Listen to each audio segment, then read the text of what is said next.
દામનગર ગુરુકુળ ખાતે વિશ્વ માનવ અધિકાર દિવસ નિમિત્તે લાઠી તાલુકા કાનૂની સેવા સમિતિ દ્વારા કાનૂની શિબિર યોજાઈ। બાંગ્લાદેશમાં માનવ અધિકારોનું ચીરહરણ થઈ રહ્યું છે, એડવોકેટ હિતેશ મહેતા।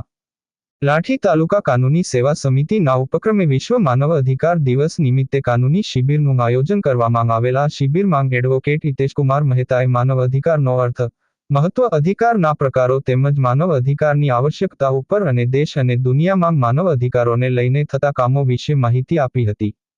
આપણા બાજુના દેશ બાંગ્લાદેશમાં માનવ અધિકારોનું ચીરહરણ થયેલું છે તે રોકવા વિશ્વમાં માનવ અધિકારોની વાતો કરનારા આગળ આવવું જોઈએ તેમ જણાવેલ।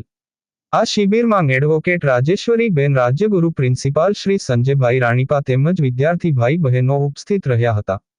રિપોર્ટ નટવલાલ ભાતિયા।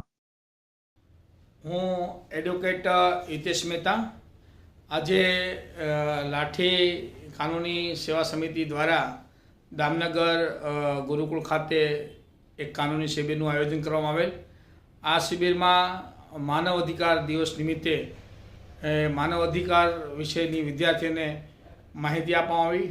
માનવ અધિકારનું મહત્ત્વ, માનવ અધિકારના ભંગ સામેના કેવા પ્રકારના કાયદાઓ છે અને માનવ અધિકાર માટે ભારતમાં, ગુજરાતમાં અને વિશ્વમાં કેવી રીતે કામ થઈ રહ્યું છે એની વિશે માહિતી વિદ્યાર્થીને આપવામાં આવી।